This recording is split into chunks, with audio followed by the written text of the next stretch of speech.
네, 안녕하세요. 815 모니터 가족 여러분, KB증권의 김해 민재기 팀장입니다. 자, 11월 첫째 주가 지났고요. 계절은 아직까지 이제 겨울을 이제 앞두고 있는데 11월 초에는 상당히 낮 동안은 따뜻한 날씨, 온화한 날씨가 이어지고 있습니다. 근데 주식시장은 다행스럽게 11월로 접어들면서 변화가 조금씩 나타나고 있습니다. 그래서 많은 분들이 그래도 다행스럽게 기분 좋게 그나마 주말을 좀 맞이하시지 않았을까 싶은데요. 자, 어떠한 변화가 있었고, 그러면 우리는 앞으로 어떠한 또 준비를 해야 될지에 대해서 오늘 이야기를 좀 나눠보고요. 그 다음 이제 두 가지 오늘 포인트는 첫 번째는 미국 시장 끝난 부분들 정리를 좀 해드릴 거고요. 두 번째는 이제 공매도 관련된 이야기들이 이제 금요일 오후 들어서 시장에서 좀 퍼지기 시작했고, 뭐 관련된 뉴스들도 많이 나왔는데요. 그 공매도가 만약에 공매도 금지죠. 공매도 금지가 시행이 되었을 때 어떤 섹터, 어떤 종목들이 좀 수혜를 받을 수 있을 건지 뭐 그런 부분들 등등 해서 오늘 이야기를 좀 해드리도록 그렇게 하겠습니다. 자, 일단 이번 주 11월 첫째 주가 지났는데요. 금리 부담이 어느 정도 마무리가 된 한 주였다라고 총평을 내릴 수 있을 것 같네요. 그죠? 금리 부담이 마무리된 주였고 한 주였고, 그 금리 부담이 마무리가 됨으로 인해서 당연히 안도랠리의 스타트, 안도랠리가 시작되는 그런 또 한 주고 월 11월에 초입이었다라고 이렇게 정리를 해드릴 수 있을 것 같습니다. 글로벌 증시가 우리나라뿐만 아니라요, 글로벌 증시가 전반적으로 반등에 성공을 했고요.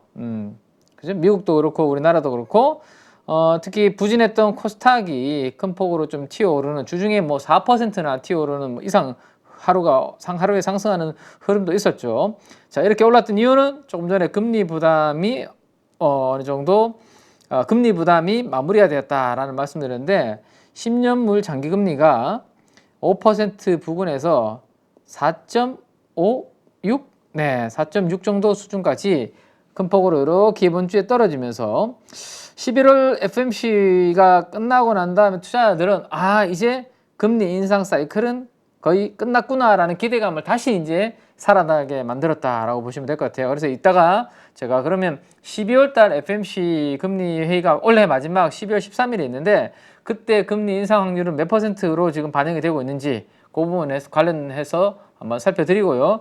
그 다음 주중에 장시자점 방송에서도 제가 설명을 드렸지만, 이거는 채권 시장의 수급 관련된 부분들도 이번에 채권 금리 하락하는 데 영향을 줬다라고 말씀드렸죠. 그래서 요것과도 같이 연결해서 전체적으로 정리를 좀 해드리도록 그렇게 하겠습니다.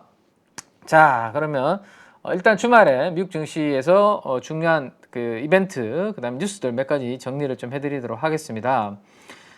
지금 보시는 것처럼 이 고용과 관련된 부분들이 쿨이라고 나오네, 쿨.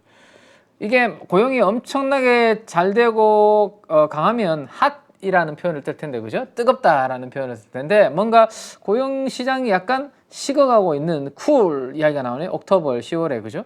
그래서 근데 이게 정상적인 시장이라면 이 부분이 좀 부정적으로 영향을 줄 텐데, 고용 시장이 이렇게 너무 강하다가 이렇게 약간 식는 부분들을 나타나면 어떻게 된다? 연준의 파월 의장이 지금까지는 아주 강하게 매파적인 스탠스를 보여왔는데, 고용 시장이 이렇게 식어간다라는 시그널이 나오면 이 매파적인 스탠스가 바뀌지 않을까라는 생각들을 시장에서는 당연히 하는 그런 지금 구간에 있는 거잖아요. 그죠? 네, 그래서 자, 이게 이제 9시 30분 금요일 밤, 우리나라 시간으로 금요일 밤 9시 30분경에 나왔을 때 제가 캡처를 해놓은 화면이다라고 보시면 될 것 같습니다. 자, 이걸 본드, 채권 수익률을 제가 같이 캡처를 한 건데요. 여기 제일 위에 있는 게 뭐죠? 유나이티드 스테이츠. 이게 뭡니까? 미국의 10년물 국채 금리입니다. 4.57까지 이렇게 요 뉴스가 나옴과 함께 이렇게 떨어지는 그러한 그림들이 나타났고, 전반적으로 미국의 10년물뿐만 아니라 대부분의 국가들의 채권 금리가 이렇게 하락하는, 그동안과 다르게 조금 하락하는 모습들이 나타났다라는 겁니다. 자, 그 다음 흐름을 한번 보시면 그래서 이제 시간이 이제 그렇게 요거는 채권 시장의 반응을 보여드린 거고요. 그 다음에는 여기 인덱스에 이게 표시가 가 있는데요. 이거는 지수입니다. 지수.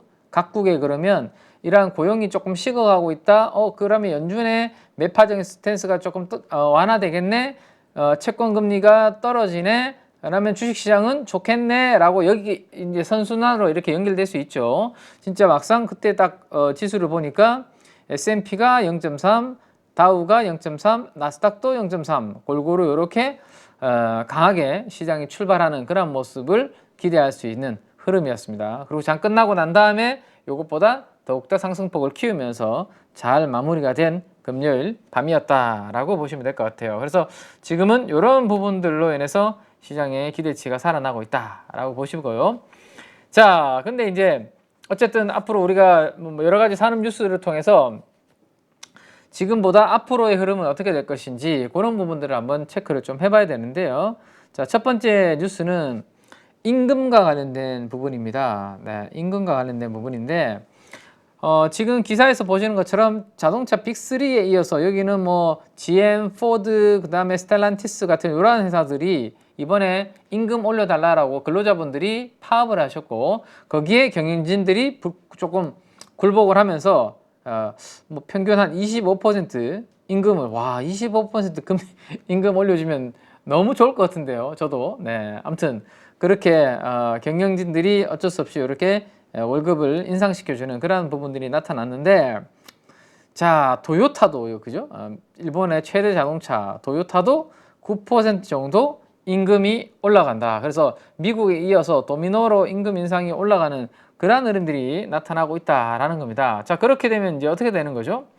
미국 시장에 진출해 있는 나라가 우리나라 현대기아도 진출해 있습니다. 그러면 다른 그 공장에서 이렇게 근로자분들 임금을 다 인상을 큰 폭으로 다 올려드리고 있는데, 여기 보시면 자동차 노조협회가 제너럴 모터스, GM, 포드, 스텔란티스와 4년간 임금 약 25% 인상하는데 합의한 후에 도요타도 9% 이상 인상해 주기로 이야기가 났다라고 하잖아요. 자, 이렇게 전반적으로 미국의 공장을 운영 중인 외국 자동차 업체의 도미노 임금 인상 조짐이 나타나면 당연히 현대 기아도 올려줄 수밖에 없는 그런 환경이 될 겁니다. 그죠? 그러면 현대 기아에서 자동차를 한 대 이렇게 만들어내는 데 있어서 비용이 추가적으로 더 들어가는 부분이 생길 거고, 비용이 올라가면 신차의 가격도 당연히 떨어지지 않고 최소한 지금 정도 수준이거나 아니면 더 이상 더 그 위로 지금 올려야 되는, 그죠? 비용이 올라간 만큼 조금 더 높게 받아야지 원래의 마진을 확보를 할 수 있잖아요. 그죠? 원래 수익성을 확보를 할 수 있습니다. 그래서 더 이상 이제 신차 가격을 뭔가 떨어질 것이다, 좀 싼 가격에 신차를 구매할 수 있다라는 희망, 기대는 없어질 것으로 생각이 되고요. 결국 이렇게 임금이 올라감으로 인해서 인플레이션이라는 부분은 어떤 뭐 케이스, 어떤 플로우에 따라서든지 당분간은 우리 생활 속에 계속 이 인플레는, 물가의 상승은 영향을 좀 줄 수밖에 없는, 거기에 우리는 좀 대비를 해야 되는 그런 상황이다라고 보시면 될 것 같습니다. 그래서 자동차 가격의 지속적인 상승 압력으로, 상방 압력으로 이런 임금 인상은 작용을 할 것이고, 과연 이 완성차 업체들은 이 부분에 어떻게 이제 자동차 가격 마진을 이렇게 또 방어하고 유지할 것인지에 대해서 앞으로 우리가 잘 체크를 해야 될 것 같고, 그로 인해서 수요가 내년도에 어떻게 달라질 것인지, 그죠? 이런 부분들을 체크를 우리가 계속 해야 자동차 산업, 자동차주에 대한 투자가 이어지겠죠. 그죠? 그래서 이 부분은 앞으로 제가 체크를 하면서 말씀을 좀 드리도록 그렇게 하고요. 자, 그 다음에 이제 11월이고 11월, 12월 이제 올해가 2달 남았는데, 날씨도 좋고, 그죠?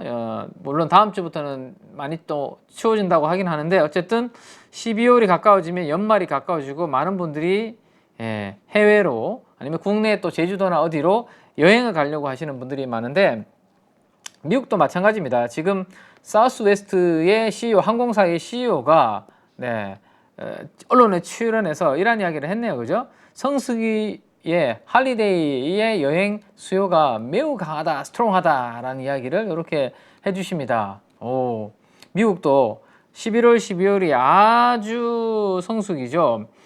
한 3주 정도 있으면 11월 말 12월 초에 뭐가 있습니까? 미국에는 가장 큰 이벤트 추수감사절이 있죠. 이때 미국의 상당 부분의 많은 시민들이 가족 만나고 친구 만나러 비행기 타고 왔다 갔다 많이 합니다. 그죠? 그래서 제이민 다이먼 회장이 이런 이야기를 했죠. 이런 부분들 때문에 이 서비스 쪽에 가격이 계속 당분간은 높게 좀 유지가 되면서 이 부분이 인플레를 꺾는 데 있어서의 조금 막아주는 방해되는 요소가 이런 부분들이다라는 겁니다. 사람들이 계속 이제 소비를 이렇게 비행기라든지 이런 부분들을 하기 때문에 이 서비스 업종의 이런 부분들은 가격이 안 떨어진다라는 거고, 그러면 이제 친구 만나러 갈 때, 가족 만나러 갈 때 빈손으로 가지 않잖아요. 그죠? 또 선물 같은 것들을 사서 또 갈 거 아니에요. 그죠? 그래서 이런 것들이 여전히 금리가 높은 구간이 있음에도 불구하고 지출과 같은 소비 이런 것들을 많이 하게 됐을 경우는 인플레에 영향을 줄 수 있을 것이고, 이거를 연준의 금리 결정에 있어서 영향을 미칠 수도 있는 요인들이 될 수 있다라는 정도까지 우리가 알고 앞으로 관련된 부분들 계속 체크를 좀 해나가면 되지 않을까 싶네요. 자, 이거는 또 루프트 한자의 기사입니다. 항공권 가격이라고 보시면 될 것 같아요. 에어 티켓 프라이스, 항공권 가격이 항공사의 이 매출을 올려준다. 매출을 올려주고 루프트 한자의 주가도 올려준다라는 겁니다. 항공사의 실적도 좋아지게 만들고 이 쉐어는 주가죠. 주식도 올려준다. 뭐 이런 내용들이 나와 있습니다. 그래서 조금 전에 보셨던 이게 뭐죠? 사우스웨스트 CEO의 코멘트, 그 다음에 루프트 한자의 이 뭐 비행기 티켓 가격 관련된 내용들 등등이 계속해서 뭐 이 항공사들한테는 내용으로 그렇게 나오고 있네요. 여전히 그러니까 이거는 미국뿐만 아니라 유럽도 마찬가지로 항공권 가격이 상당히 높은 수준에서 유지가 되고 있습니다. 그래서 임금 상승은 다소 조금 뭐 자동차 노조 같은 부분들, 저런 부분들을 제외하면 임금 상승은 어느 정도 제한되어 있는데, 여행 관련된 소비가 소비 지출이 계속해서 이렇게 늘어나면 이게 서비스 쪽이죠. 네. 그럼 여기에서 돈을 많이 써버리면 반대로 우리가 일반적으로 뭐 상품들 있잖아요. 상품. 네. 여기에서 돈을 많이 쓰면 어쨌든 한쪽에서는 내가 소비가 좀 줄어들어야 될 거 아니에요. 엄청나게 내가 돈을 여유가 있는 분들이 아니라면 한쪽에서 소비를 많이 하게 되면 이쪽은 약간 줄이는, 그죠? 그런 부분들이 만들어질 겁니다. 그래서 당분간 서비스 업종의 이 수요에 따라서 이 상품 쪽에서의 또 수요는 어떤 영향을 줄지 등등 이런 부분도 우리가 한 번씩 데이터로 계속 체크를 좀 해 나가야 되는 부분이다라고 보시면 될 것 같습니다. 자, 그 다음에 또 하나 나온 거는 이건 이제 조금 전에 아까 우리가 봤던 그 고용과 관련된 부분인데, 고용이 기대했던 예상했던 것보다는 약간 둔화되고 있다, 슬로우해지고 있다라는 거죠. 그죠? 그래서 임금의 상승이 뭐죠? 이거 하락을 하고 있다라는 거고, 임금 상승률입니다. 임금 상승률이 이렇게 임금 상승률이 되다가 이렇게 되다가 이렇게 되는 뭐 이런 부분이라고 보시면 될 것 같아요. 네, 둔화되고 있다. 그래서 이게 어쨌든 고용이 예상보다 둔화되고 임금 상승률이 조금 하락을 하고 있는 것은 누구한테? 페드한테는 좋은 그런 시그널을 주고 있다라는 겁니다. 무슨 시그널? 매파에서 비둘기적으로 스탠스를 피벗할 수 있는, 그죠? 피벗할 수 있는 그러한 좋은 시그널이 이러한 고용과 관련된 데이터에서 나오고 있다라는 이야기입니다. 그래서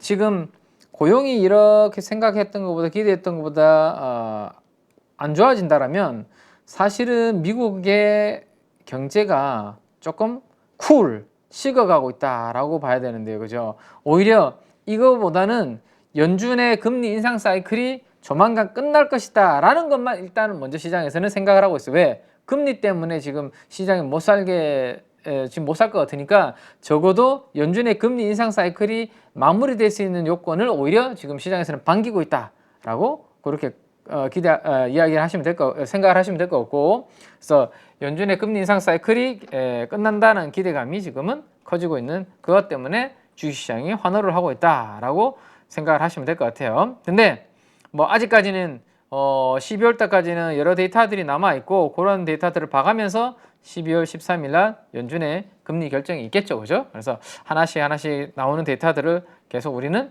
점검을 해보면서 가족 여러분들과 한번 계속 체크를 해드리도록 그렇게 하겠습니다. 자, 아까 제가 그러면 12월 연준의 금리 인상은 끝났고 12월에는 확률이 어떻게 되고 있는지 제가 보여드린다고 말씀드렸죠. 12월 13일 날 FMC, 원래 마지막 FMC 미팅이 열리고요. 여기가 동결이고요. 네, 여기가 동결이고 여기가 25bp 인상 확률입니다. 근데 11월 1일 날 FMC 회의 끝나고 난 다음에 분위기가 완전히 달라져 버렸네요. 그죠? 예. 원래는 이 25bp 인상 확률이 지금 보시면 한 달 전에는 약 30%, 이게 30%고 일주일 전만 하더라도 약 20% 정도 수준이었습니다. 하루 전에도 그랬고요. 근데 순식간에 이번 주 후반 들어와서 4.8%로 이거는 거의 25bp 인상 가능성을 낮게 보는 그러한 분위기가 만들어졌고 12월도 결국엔 동결할 거야. 아까 말씀드렸던 우리가 봤던 이러한 고용과 관련된 이러한 데이터들이 나오면서 훨씬 더 여기에 영향을 주고 있다라고 보시면 될 것 같네요. 그죠? 자, 그래서 이런 부분들 때문에 주식시장이 금리 인상 사이클 끝났다라는 것에 환호를 하고 있다라고 그렇게 보시면 될 것 같습니다. 이번 주 수, 목, 금 증시가 미국 증시도 상승을 하고 우리도 반등을 하는 이유는 바로 이 부분 때문이다라고 보시면 되겠네요. 자, 하지만 이제 주말에 이제 또 제가 이제 말씀드렸죠. 이렇게 연준의 파월 의장의 코멘트에 시장이 너무 뜨겁게 또 달아오를 때는 한 번씩 또 이제 연준 위원들이 이렇게 시켜주는 발언들을 하게 된다라고 말씀을 드렸습니다. 그죠? 너무 또 열광하거나 거기에 뜨겁게 막 시장이 반응을 하게 되면 약간 좀 시켜주는 그런 발언들이 나오는데 연준의 토마스 바킨 총재는 고용은 둔화됐지만 인플레 지표는 아직 좀 지켜봐야 될 것 같다. 뭐 이런 이야기들도 하고 있습니다. 그죠? 둔화된 고용시장이 금리 인상 가능성을 배제하지는 못한다라고 연준의 박힌 총재가 아직까지는 언급을 좀 하고 있습니다. 그래서 그 고용 관련된 이제 발표된 부분들이 시장에서는 긍정적으로 받아들이고 있지만 금리 인상이라는 부분에 대해서 완전히 사라진 건 아니기 때문에 아직까지는 인플레 지표를 좀 더 봐야 된다. 뭐 이런 이야기, 환호하기는 좀 이르다. 서서히 이런 내용들이 좀 나오고 있죠. 네, 나오지만 주말에도 어쨌든 시장은 긍정적으로 잘 마무리가 되었습니다. 자, 요거는 뭐냐면 제가 이번 주 수요일인가 목요일인지 정확하게 저도 기억이 안 나는데요.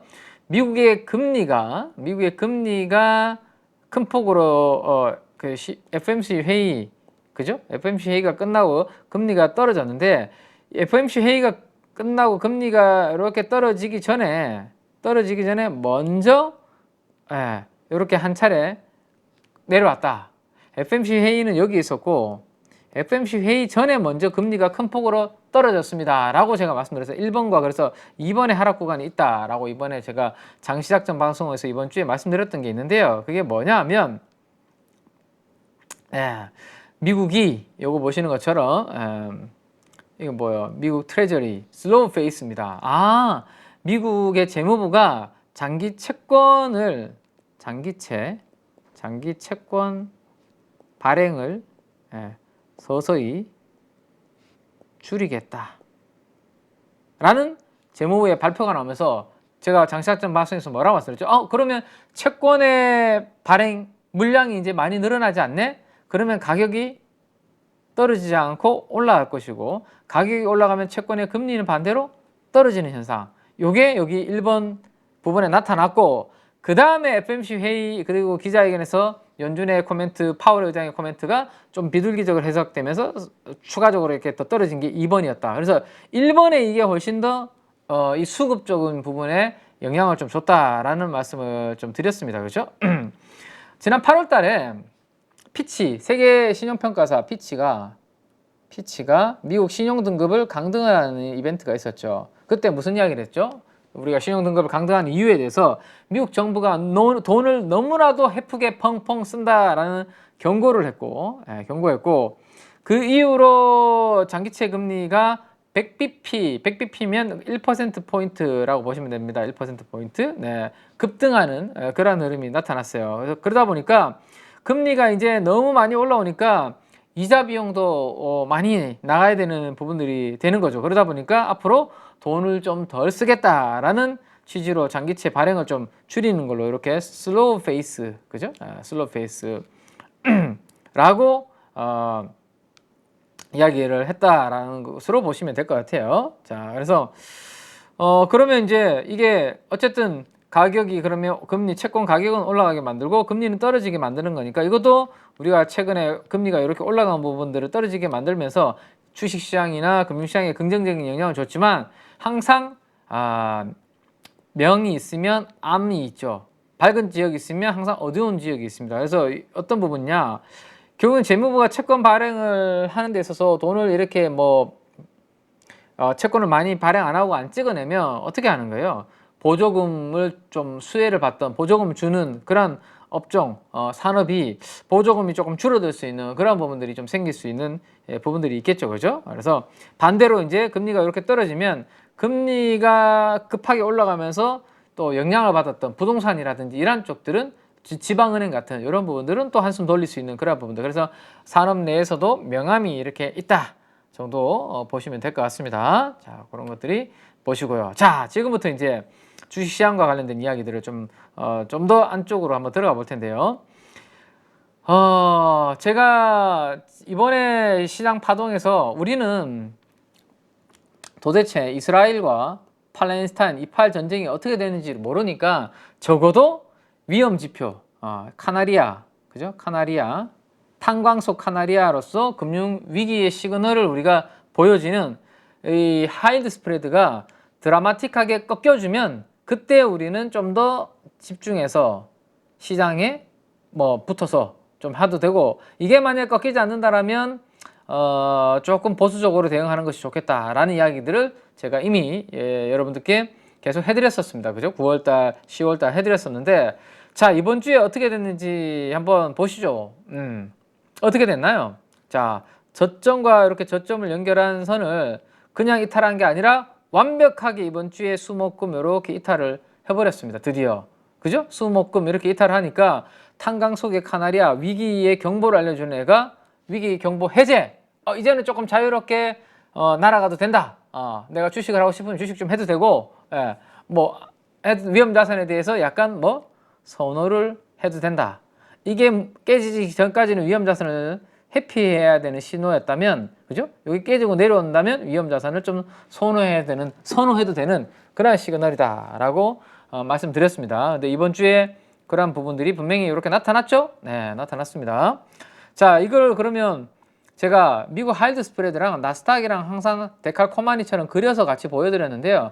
한번 어떻게 됐는지 딱 한번 보시죠. 그러면 진짜네. 하이드 스프레드가 꺾이니까 미국도 주식시장도 전반적으로 다 올라오네 라는 것을 딱 한눈에 느낄 수 있습니다. 한번 보시죠. 어때요? 완전 데칼코마니 아닌가요? 여기를 중간으로 한번 이렇게 그어볼까요? 네, 이렇게 쭉 한번 그어보죠.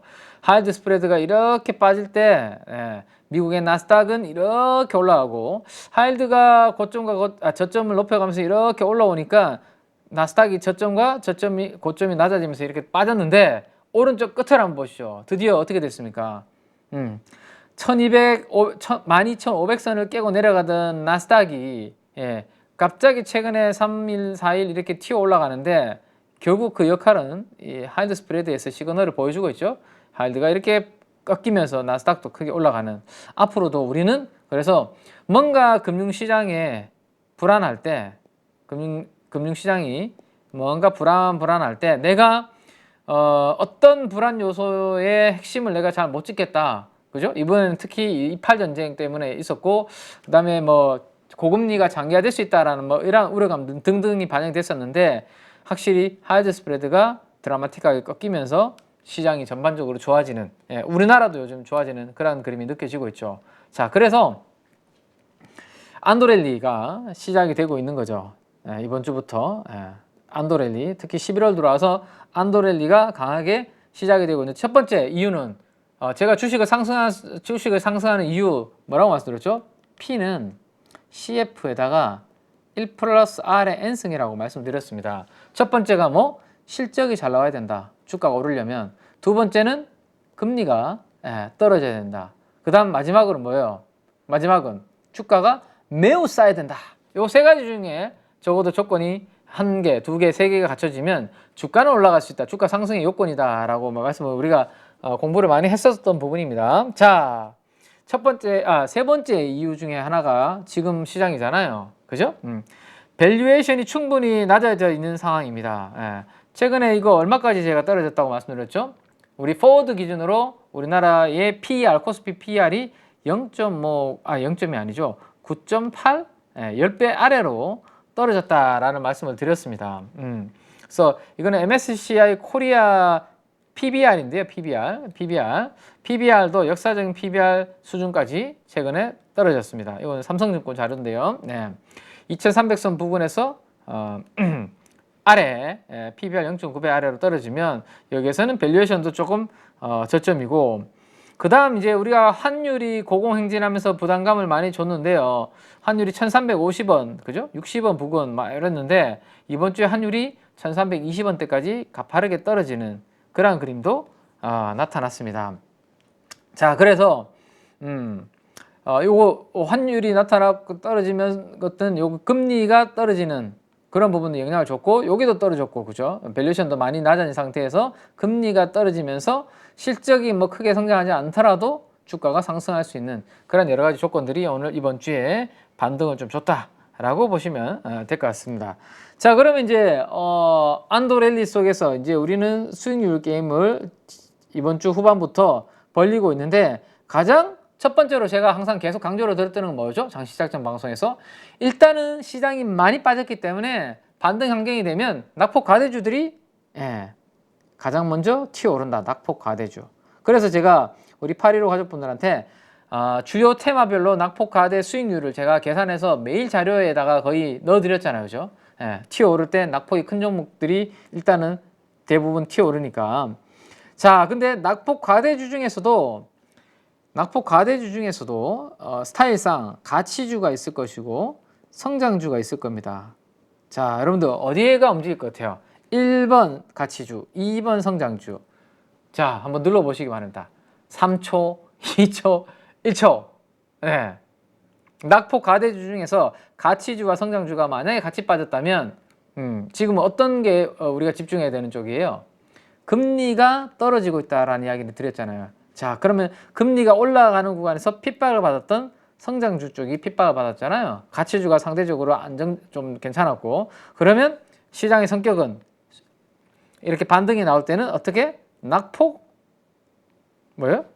과대 성장주. 이렇게 키워드를 잡아 드릴 수 있을 것 같네요. 그죠? 낙폭 과대 성장주가 우리 815 가족 여러분들이 단기 반등 사이클에서 집중해야 되는 유형이다 라고 명확하게 답이 나오는 거죠. 그죠? 낙폭이 큰 쪽에다가 금리가 드라마틱하게 떨어지니까 금리가 올라갈 때 핍박을 받던 성장주 성격을 가지고 있는 기업들, 낙폭 과대 성장주가 핵심이다 라고 이렇게 결론을 내어드릴 수가 있을 것 같습니다. 자, 여기에 만약에 공매도가 많이 끼어져 있는 것까지 엮인다면 수급적으로도 이제 아주 튈 수 있는 그런 환경이 마련이 되겠죠. 그죠? 그래서 낙폭 과대 성장주 쪽에서 어느 쪽이 공매도가 많이 들어와 있는지 이 부분을 제가 이제 뒤에서 보여드리도록 그렇게 하겠습니다. 자, 지금부터 공매도 이야기를 한번 해볼까요? 그러면 11월 3일 날 금요일 날 오후 4시경 뭐 장중에 오후에 이런 소식들이 살짝 들려오기 시작했는데요.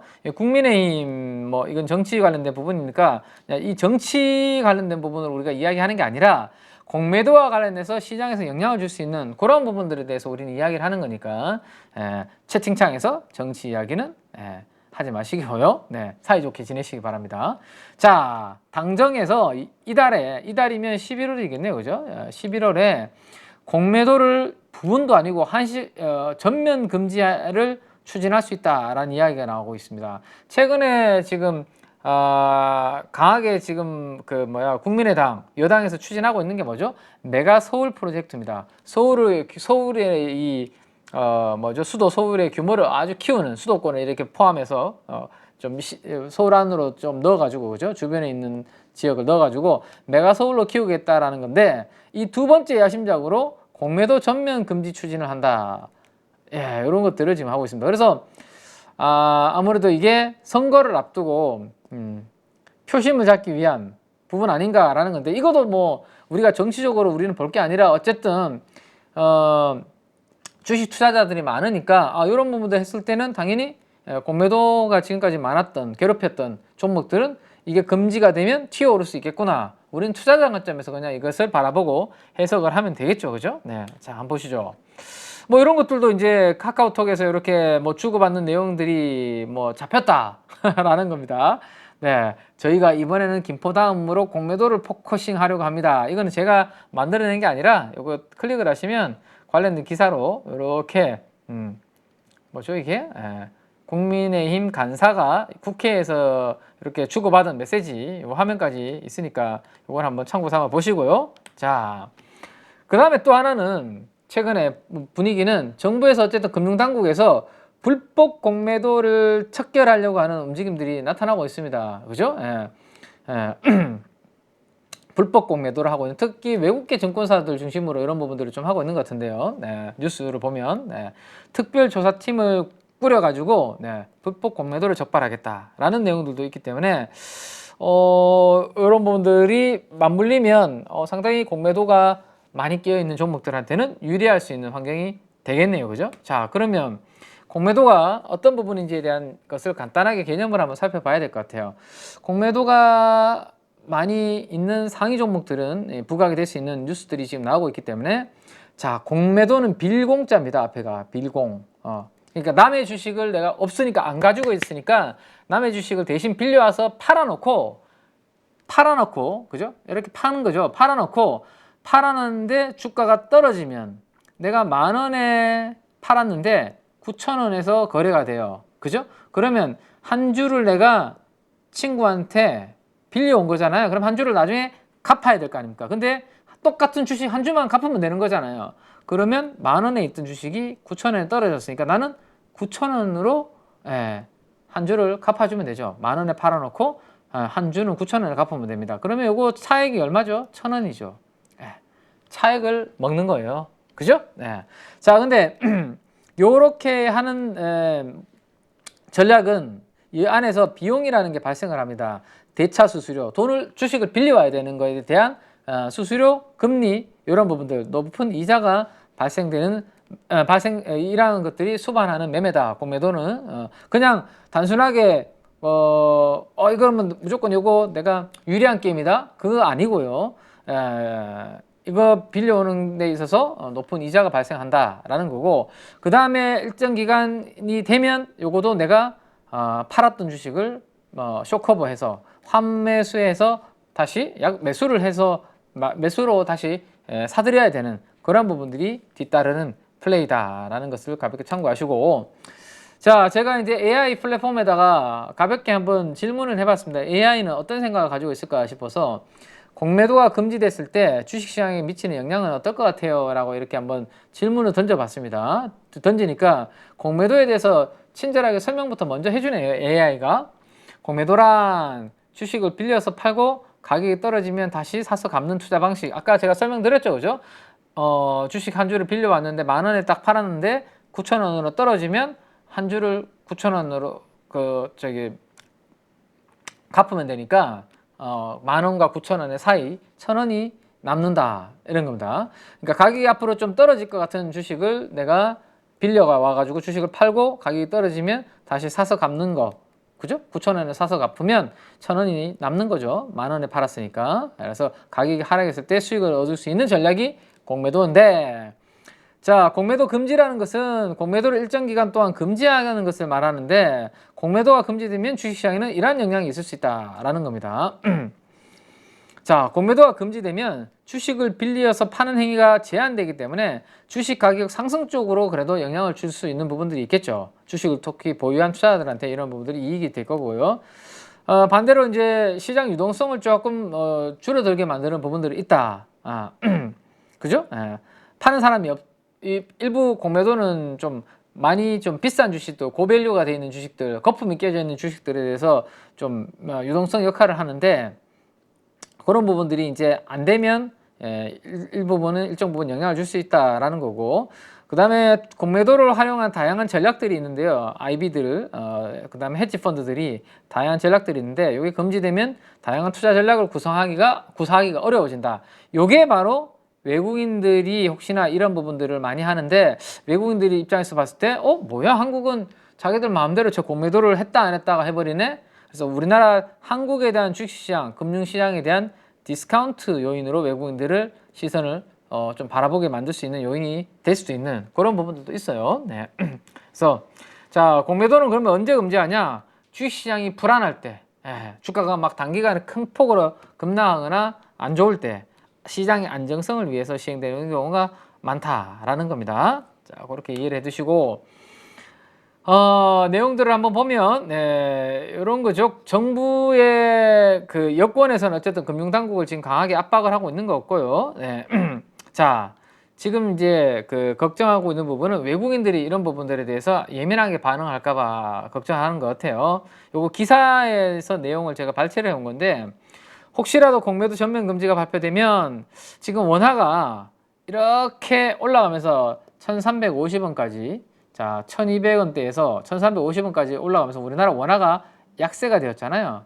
달러당 1200원 주다가 1350원 더 많이 줘야 되니까 우리나라 원화 가치가 약세가 된 거죠. 근데 최근에 어떻게 됐다? 이렇게 가파르게 1320원까지 떨어지면서 우리나라 원화의 가치가 강세로 좋아졌습니다. 근데 이렇게 안정을 좀 찾고 있는데 만약 정치적인 이유로, 그러니까 표심을 위해서, 주식 투자자들한테 표심을 얻기 위해서 공매도 전면 금지가 시행이 될 경우 외국인 투자자 입장에서, 월가에서 우리나라를 쳐다보는 외국 자본 입장에서는 한국 자본시장에 대해서 뭐야 쟤네들은 선거 때문에 저런 걸 이용하나, 혹시라도 이렇게 생각하게 되면 이렇게 안정을 찾던 원화 가치가 다시 이렇게 튈 수 있는, 안 좋게 그런 부분들도 있을 수 있다라는 것을 언론에서는 이야기들을 좀 하고 있다. 요거는 알고만 있자라는 겁니다. 네. 이런 부분들이 외국인들 입장에서는 약간 불편해할 수 있는, 왜냐하면 외국인들은 헤지 펀드 같은 이런 그 운용사에서는 이 공매도를 이용해서 다양한 전략들을 시행을 하는데 이게 안 되면 선진 금융시장이 아니다라고 이렇게 생각을 해버리는 거죠, 그죠? 그래서 이런 것들이 되기 전에 우리가 빨리 제도를 잘 만들어야 되지 않을까 싶습니다. 네, 제도를 빨리 잘 만들어야 되겠죠. 그러니까 여기 글로벌 투자은행들이 마음대로 우리나라 공매도 시장을 막 이렇게 놀지 못하게 빨리 제도를 잘 만들어야 될 것 같습니다. 자, 이렇게 될 수 있다는 거죠. 지금 환율이 1360원 부근에 있다가 이렇게 지금 1320원대까지 이렇게 가파르게 떨어졌는데 저러한 부분에 대해서 외국인들이 조금 민감하게 반응하면 다시 원화 가치가 폭락할 수 있다. 이런 부분들을 일부에서는 걱정을 하고 있다 정도만 이거는 알고 계시면 될 것 같아요. 자, 지금부터가 중요하죠. 이제부터 어떤 종목들이 공매도가 많이 끼어져 있는지를 보여주는 데이터들이니까 여러분들께서 자료를 잘 보시면 좋겠습니다. 자, 전체 상장 기업들 중에서 공매도 잔고 금액 기준으로 20개 탑 20 종목을 제가 한번 뽑아왔습니다. 이거는 전체 상장 기업들 2,400개 정도가 되는 기업들 중에서도 공매도 잔고 금액이 큰 기업들 순서대로 왼쪽부터 정렬을 했습니다. LG엔솔, 에너지솔루션, 에코프로 다 이게 뭐죠? 1조 넘네요. 1조 3천억, 1조, 그 다음에 에코프로 BM 9,800억, 포스코 퓨처엠 7천억 가깝게 되네요. 포스코 홀딩스, 와, 여기까지가 무려 하나, 둘, 셋, 넷, 5개. 5개 종목이 공매도 잔고 상위 종목 탑 5가 어떤 종목이에요? 2차전지네. 그죠? 2차전지 관련주가 여기 있구나. 여기 LNF도 여기 있고. 네. 하하, 2차전지 관련주들이 공매도 잔고 금액 상위에 있구나라는 거 한번 참고해 보시면 될 것 같고요. 그 뒤로 셀트리온과 삼성전자, 삼성바이오로직스가 그 뒤를 잇고 있다 정도 한번 보시면 되겠습니다. 자, 그 다음에 이거는 좀 다른 데이터인데요. 전체 상장 기업 중에 조금 전에는 그냥 단순하게 잔고 금액 순으로 본 거고요. 요거는 잔고의 비율, 시가총액이라든지 이런 것들을 감안해서 비율을 가지고 뽑아본 겁니다. 자, 먼저 이 화면은 공매도 잔고 비율 상위 종목 1위에서 20위까지의 종목들이고, 자, 빨간색이 2차전지 관련주라고 보시면 될 것 같아요. 빨간색은 LNF, 에코프로, 그 다음에 에코프로 BM, 그 다음에 대주전자재료 SKC 같은 이런 2차전지 관련주들이 공매도 잔고 비율 상위 종목에 이렇게 좀 포진을 하고 있다라고 한번 보시면 될 것 같고, 그 다음에 공매도 잔고 비율 상위에 있는 종목 중에 가장 탑이 누구예요? 호텔신라, 노란색이네요. 그러면 뭐야? 롯데관광개발? 이거는 여행 레저 관련된, 중국 리오프닝 관련된 여행 레저 두 종목이 공매도 상위에 항상 좀 있는데 지금 거의 탑에 두 개가 같이 들어가 있네요. 자, 그 다음에 이제 파란색이 있는데, 파란색은 요 누구예요? HLB, 휴마시스, ST큐브, NK맥스, 에레모캠바이오, 박셀바이오. 여기 누굽니까? 바이오네요. 그죠?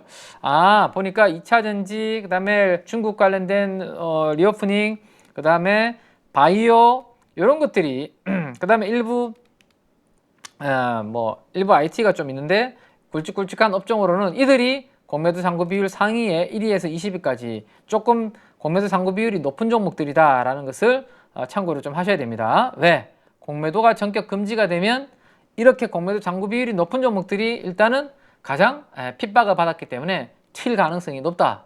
이 리스트가 별 3개짜리의 리스트다라고 생각을 하시면 되겠습니다. 자, 그 다음에 이제 1위에서 20위를 봤고요. 그 다음에 21위부터 40위까지 리스트를 제가 한번 뽑아 보니까 여기에도 2차전지가 좀 들어가 있네요. 네, 4.8%로 엔캠, 그 다음 포스코 퓨처엠이 3.8% 정도가 이렇게 들어가 있다 정도 보시면 되고, 그 다음에 앞에 여기 앞쪽에는 보니까 조선주가 안 보이는데 뒤로 가니까 현대미포 같은 조선주가 하나 여기 보이는 게 조금 특징적인 그런 부분들이 좀 있네요. 그죠? 네. 이렇게 한번 보시고 요 리스트들은 여러분들께서 직접 한번 자료실에서 직접 확인을 해 보시기 바랍니다.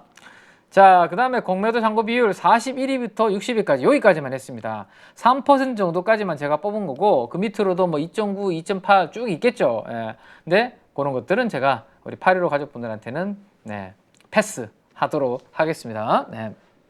자, 공매도 잔고 비율 상위 종목 41위에서 60위 코스모화학, 그 다음에 나노신소재, 2차전지 관련주들이 좀 들어가 있고, 내수주 중에서 신세계가 여기에 좀 들어가 있는 것이 좀 특징적인 흐름 정도 라고 참고를 해보시면 될 것 같습니다. 자, 그래서 공매도 잔고 금액이 아니라 공매도 잔고 비율 기준으로 1위부터 60위까지 리스트를 넣어드렸고, 거기에 2차전지 관련주들이 조금 포진을 좀 상위에 해 있다라는 것을 기억을 해 두시고, 자, 그 다음에 이제 금액 기준으로 받고, 금액을 가지고 비율을 나눈 걸 가지고 한번 봤고, 그 다음에 뭐를 볼까요? 수량으로 한번 뽑아봤습니다. 수량. 공매도 잔고 수량으로 기준으로 얼마나 많은 수량을 가지고 있는 기업들은 누가 있는지를 뽑아보니까 요거는 또 달라요. 숫자가. 한번 보시죠. 가장 왼쪽에 있는 기업은 페노션이고요. HM입니다. 이거 뭐예요? 해운주네. 해운주에 대해서 이거 하나는 컨테이너고 하나는 벌크 쪽에 해운 쪽에 강한 성격을 가지고 있는 기업인데, 어쨌든 공통적으로 해운주들에 대해서 공매도 잔고 수량이 꽤 높다라는 건데, 자, 오른쪽에 이거는 대충 숫자를 여러분들이 모르시니까 제가 표로 이렇게 넣어드렸습니다. 기업명과 함께 공매도 잔고 수량 표를 쭉 정렬을 해드렸죠. 그래서 보시면 될 것 같네요. 1300만 주, 1200만 주, 그죠? 1300만 주, 1200만 주가 페노션과 HMM이고, 그 뒤로 보니까 두산 에너빌리티 원전 관련주죠. 1200만 주, 카카오뱅크가 1000만 주, 1000만 주 이상 되는 종목들이 한 4개 종목 정도가 있네요. 그죠?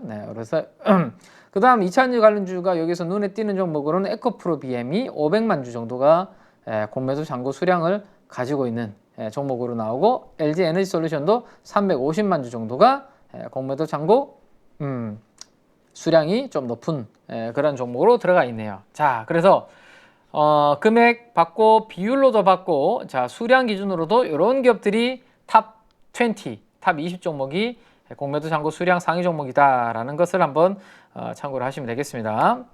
자, 그러면 그냥 지금 현재 시점이 아니라 현재 시점에 딱 잔고 비율이 아니라 1개월 전, 지금으로부터 대략적으로 약 1개월 전 대비해서 비율이 줄어든 종목이 있을 것이고 증가한 종목이 있을 거 아니에요, 그죠? 예를 들어서 제일 위에 있는 종목의 휴마시스는 증감의 플러스 7% 정도가 증감을 했다라고 돼 있잖아요, 그죠? 그러면 이게 예를 들어서 뭐 한 3이었는데 원래 한 달 전에는 공매도 잔고 비율이 3이었는데 지금 10 정도가 됐다. 그러면 이게 증감이 7 정도가 늘어난 거잖아요, 그죠? 그래서 한 달 전보다 공매도 잔고 비율이 어떤 종목이 많이 증가를 했는지를 보여주는 표다라고 보시면 될 것 같아요. 이해되시죠? 1개월 전, 약 1개월 전 대비해서. 자, 그러면 어떤 종목들이 있나? 휴마시스, 호텔신라 쭉 있는데요. 그 중에서도 제가 파란색으로 표시해 드린 종목들은 2차 전지 관련된 주요 종목들입니다. 에코프로도 최근에 조금 상승을 했고요. 공매도 잔고 비율이. LNF도 공매도 잔고 비율이 좀 상승을 했고, 엔캠도 공매도 잔고 비율이 좀 상승한 대표적인 종목이고, 여기 대주전자 재료에 제가 색칠을 안 칠했네요. 대주전자 재료도 약 공매도 잔고 비율이 이렇게 상승하는 2차전지 관련주가 몇 개 들어가 있네요, 그죠? 그 다음 호텔신라, 롯데관광개발은 또 여기에도 들어가 있는 것을 확인할 수가 있네요. 그리고 그냥 단순하게 공매도 잔고 비율의 증가분뿐만 아니라 비율도 넣어드렸고, 그 다음에 이거는 뭐예요? 연초 대비해서 수익률이 어떻게 되어 있는지를 보여주는 화면이다 라고 보시면 될 것 같아요.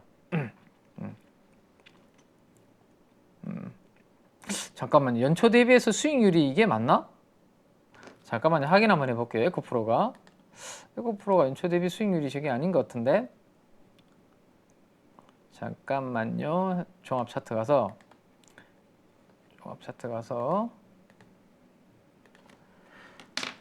에코프로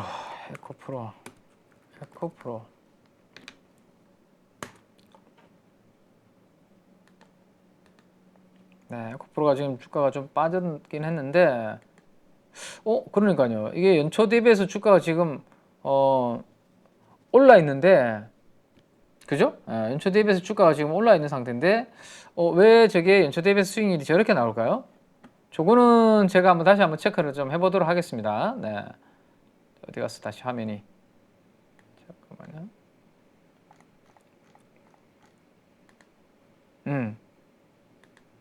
요거는 제가 숫자를 한번 체크를 좀 해봐야 되겠네요.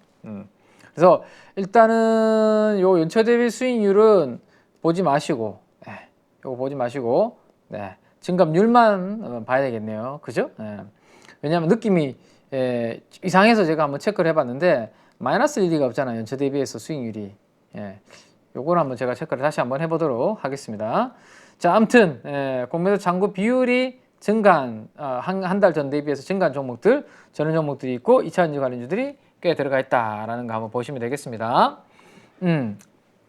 자, 그 다음에 그러면 지금 이제 그 금융당국에서는 공매도에 대한 불법적인 부분을 조사하겠다라는 이야기를 했고, 제도를 전면 개편하겠다라는 이야기를 좀 시도를 하고 있고, 그 다음 이제 우리 여당에서는 공매도 전면 금지에 대해서 지금 카드를 만지작 11월 내에 발표를 하겠다라는 이야기를 하고 있습니다. 자, 그러면 결국 공매도를 금지했을 때 대표적인 수혜주는 누가 될 것이냐? 저는 대표적인 수혜주는 그래서 결국에는 2차전지 관련된 부분이 대표적인 수혜가 되지 않겠냐라는 결론을 여러분들한테 내어드릴 수 있을 것 같아요. 공매도가 한시적으로 금지가 됐을 때, 그죠? 그리고 물론 아직까지는 또 그 일부 금융 그 당국에서는 확정된 바는 없다라는 이야기를 지금 하면서 부인도 또 하고 있어요. 그래서 앞으로 뭐 뉴스에 따라서 좀 왔다 갔다 할 수는 있는데, 어쨌든 지금 분위기로는 할 가능성이 높다라는 쪽으로 주말 사이에 지금 흘러가고 있고, 공매도를 한시적으로 금지를 했을 때 에코프로 BM이나 LNF나 이런 종목들이 공매도 잔고 비율 상위 종목에 지금 포진이 되어 있기 때문에 결국에는 낙폭도 9월 달에 컸고요. 3개월 전 대비해서 수익률도 지금 여전히 마이너스 폭이 크잖아요. 그죠? 그렇기 때문에 공매도에 대한 쇼커버링이 전개될 경우에 단기적으로 주가가 튈 가능성이 높다라는 측면에서 봤을 때 결국에는 2차 전지 관련된 종목들이 제가 봤을 때는 공매도 금지 시에 대표적인 수혜주로 될 수 있지 않을까라는 것을 우리가 한번 생각해 볼 수 있을 것 같아요. 그죠? 네. 그다음에 오른쪽에는 제가 공매도 잔고 수량을 여기 붙여놨으니까 이거는 한번 참고해 보시면 될 것 같습니다. 자, 그다음에 이제 요거는 어떤 데이터냐면요. 조금 전에는 제가 이제 그 코스피, 코스닥 종목들 전 종목들을 합해서 이렇게 정리를 해드린 거고, 요 화면은 코스피 종목들, 코스피 종목들만 따로 뽑은 거예요. 네. 코스피 종목들 중에서 공매도 잔고 비율이 높은 종목들 제일 왼쪽만 보시면 됩니다. 그죠? 그 다음에 3개월 전 대비해서 수익률 정도 체크를 하시면 될 것 같아요. 그래서 코스피 내에서 공매도 잔고 비율이 높은 종목들은 호텔신라, 롯데관광개발부터 해서 쭉 있는데 누구 있죠 또? 네, 현대미포조선, 포스코 퓨처엠, 신세계 이런 종목들이 있네요. 여전히 특히 포스코 퓨처엠이 하락률이 마이너스 45%네요. 3개월 동안 최근에. 네. 그래서 코스피 내에서의 공매도 잔고 비율 상위 종목들은 이런 종목들이 있구나라는 거 한번 보시면 될 것 같고요. 네, 그 중에서도 하락률이 좀 큰 종목이 대표적으로 좀 2차 전지 관련주들이 여기에 있다 정도 보시고, 자, 그 다음에 좀 전에 이게 코스피라면 다음은 코스닥입니다. 코스닥에서 공매도 잔고 비율 상위 종목들, 공매도 잔고 비율 상위 종목들 순으로 이렇게 정렬을 해드린 거고, 3개월 전 대비해서 수익률까지 이렇게 붙여드렸는데, LNF와 에코프로가 하락률이 크죠. 에코프로 BM도 하락률이 여전히 크고, 그래서 코스닥에서도 이렇게 공매도 잔고 비율도 높고 3개월 전 대비해서 수익률도 지금 많이 빠져 있는 종목들이 이번에 공매도에 대한 쇼커버링 전개 시 단기적으로 주가가 조금 상승할 수 있는 그런 모멘텀으로 이 공매도 이슈가 작동할 수 있지 않을까 정도 한번 정리를 해드렸고, 자, 주요 2차 전지 공매도 잔고 비율 추이 연초부터 해서 추이를 한번 그려봤으니까 요건 한번 참고해 보시기 바랍니다. 요거는 대표적으로 양극재 기업들 3사에 대해서 이렇게 공매도 잔고 비율 추이 그려드린 거고, 뒤에는 에코프로와 포스코홀딩스와 나노신소재에 대해서 공매도 잔고 비율 흐름을 그려드린 겁니다. 자, 그 다음에 에코프로 대차 거래 잔고 금액과 주가와의 관계인데, 대차 거래 잔고 금액은 세로막대 그래프고 주가는 빨간색인데요. 네, 요게 이제 올라갈 때는 같이 증가했다가 주춤했다가 올라갔다가 최근에 이렇게 내려오고 있는데, 만약에 공매도 관련된 부분이 주춤한다면 주가가 튄다면 이런 부분들 한번 생각해 볼 수가 있겠죠. 자, 그 다음 에코프로의 대차 잔고 비중과 주가와의 관계도 이렇게 그려드렸으니까 이 부분도 한번 같이 참고를 해 보시면 되겠습니다. 자, 이런 부분들은 뭐예요? 결국에는 수급적인 부분으로 움직이는 거고요. 그 다음에 지난주 목요일, 금요일날 2차전지 관련주들이 좀 움직였던 부분은 또 뭡니까? 제가 목요일날, 금요일날 설명드렸던 부분이 뭐죠? 주가는 EPS에다가 곱하기 펄을 곱해서 결정이 되는데, 이 부분이 금리가 올라가는 동안 이렇게 밸류에이션이 멀티플이 하락을 했다면, 지금 금리가 올라가다가 이렇게 꺾였기 때문에 다시 밸류에이션이 이렇게 상승할 수 있는, 그죠? 할증을 줄 수 있는 그러한 요인들이 발생하면서 지금 움직인 거다라고 말씀드렸고, 방금 말씀드렸던 부분은 공매도와 관련된 수급적인 쇼커버링 전개 가능성을 말씀드린 겁니다. 그러면 펀더멘탈로는 달라진 게 있냐?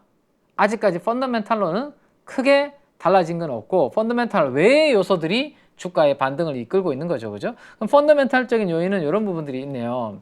아직까지는 조금, 그죠? 미국 대리점에 쌓여가는 전기차, 휘발유차 재고보다 2배가 더 전기차 재고가 더 많이 쌓이고 있다. 뭐 그런 내용들이 있으니까 링크 걸어드렸으니까 요것도 한번 가볍게 한번 참고해 보시기 바라고요. 결국에는 그거예요.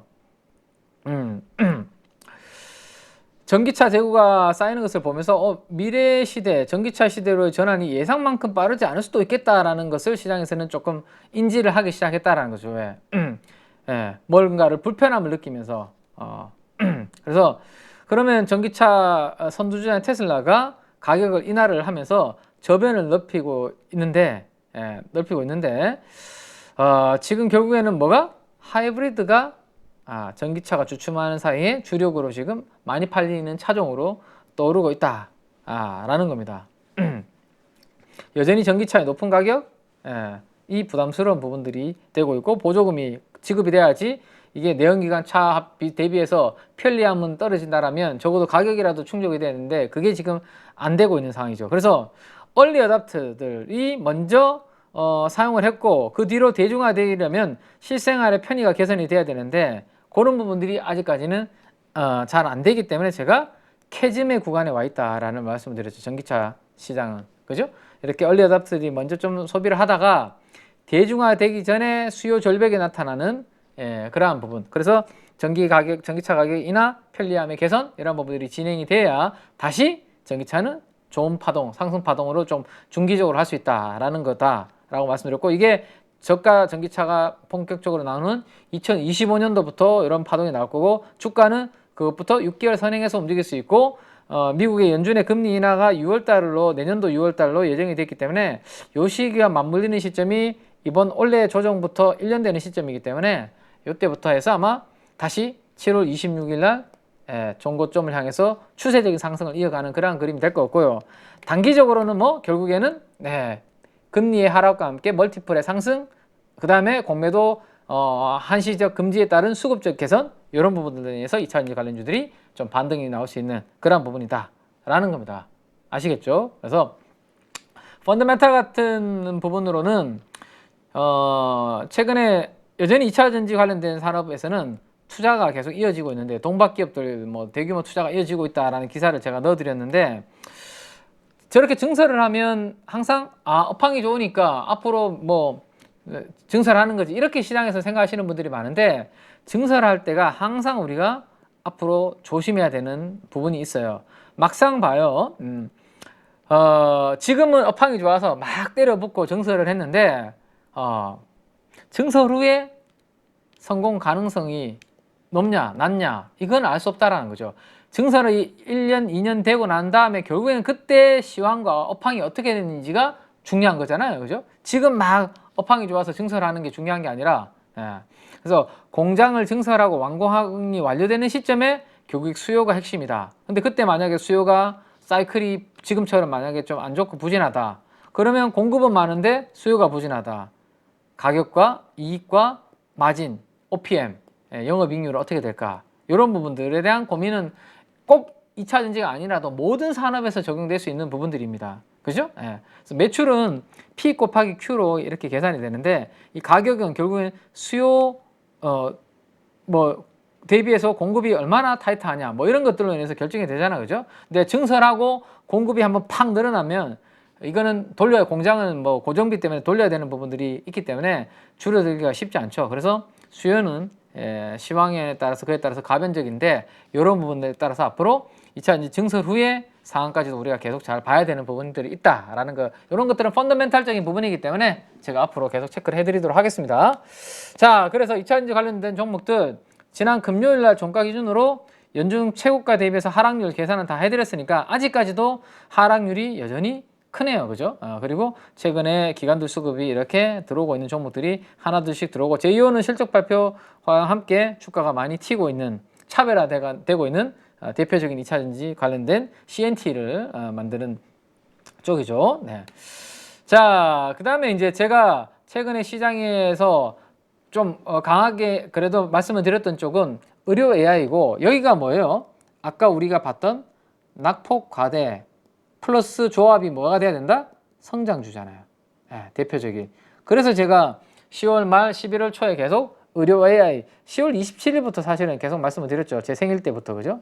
제 생일 때부터 루닛을 유무상 증자 이벤트가 있는데, 그때 시장에서는 이렇게 움직일 가능성이 높기 때문에 이거를 관심 있는 분들은 좀 공부를 좀 하실 필요가 있다라고 말씀드렸고, 두 번째로 같이 말씀드렸던 게 요거는 뇌졸중 관련된, 그죠? JBS 01K인가요? 뇌졸중 영상 관련된 진단 솔루션이 드디어 우리나라 건강보험 등재가 첫 케이스니까 이거는 만만치 않은 케이스다. 왜? 낙폭 과대 성장주 컨셉으로는 좋은데, 이 성장주가 숫자가 있는 성장주냐 숫자가 있느냐 숫자가 없느냐에 따라서 이것도 천지 차이잖아요. 숫자가 없는 기업들은 결국에는 시장의 변동성이 있을 때 견디지 못하고 뭐 엄청나게 하락 변동성이 크죠. 근데 나름 그래도 숫자가 있고 내년도에 아주 숫자가 증익이 될 수 있는 성장성이 나오는 기업이면 그래도 시장 변동성을 조금 완충 역할을 흡수를 할 수 있거든요. 근데 지금까지 상반기까지는 의료 AI 쪽은 그냥 성장주의 성격을 좀 가지고 있었다면 이번에 건강보험 등재와 함께 앞으로 11월, 12월 그리고 내년도에는 숫자가 이제 따박따박 찍힐 수 있는 낙폭화된 성장주 쪽에서도 숫자가 있는 영역으로 의료 AI는 하나씩 이제 나오기 시작한다라면 이쪽은 또 달리 시장에서 평가해 줄 수 있다. 이런 컨셉으로 제가 최근에 계속 말씀을 드렸던 쪽인데 뭐 루닛도 그렇고요. JLK도 기관들이 5일 동안 5거래일 동안 100억 넘게 순매수가 들어오면서 주가가 40%, 30%씩 이렇게 가깝게 상승하는 모습이었습니다. 그래서 여전히 뭐 긍정적으로 좀 봐도 되지 않을까 싶은데 루닛은 다만 이번에 뭐 스팸 과다 뭐 관련해서 뭐 공시가 하나 또 뜬 게 있고 그다음에 11월 9일 전에 무상증자를 받기 싫으신 분들은 단기적으로는 또 챙기는 전략 이런 부분들까지 고민하실 필요가 있겠습니다. 그 다음 상대적으로 이제 덜 오른 쪽으로 이제 시장은 볼 텐데 그게 바로 뷰노라고 말씀드렸죠. 금요일 날 뷰노와 코어라인 소프트 이런 종목들이 상대적으로 아직까지 덜 오른 AI 의료 AI 관련주다라는 말씀드렸습니다. 그렇게 해서 움직임이 나타나고 있다. 그리고 클라우드웍스의 자회사 중에도 의료 AI 관련된 종목이 있다라는 말씀 드렸는데 요거도 11월 달에 꽤 많이 움직이고 있네요. 자, 그 다음 게임 쪽입니다. 요거는 빨리빨리 이제 두 개만 말씀드리고 마무리할게요. 시간이 생각보다 많이 지났네요. 자, 게임도 대표적인 뭐예요? 낙폭과대. 그 다음에 약간의 성장 성격을 가지고 있는 쪽이 바로 게임이지 않습니까? 네. 자, 한번 보면 게임 쪽에서는 어떤 거를 볼까라는 건데 대표적인 종목을 보면 어떨까 싶어요. NC소프트 PER 20배까지 이제 떨어졌네요. 와, 과거에 NC소프트가 PER 30배, 40배에서 거래됐었는데 주가가 연중 최고가 대비해서 거의 50% 가깝게 빠졌고요.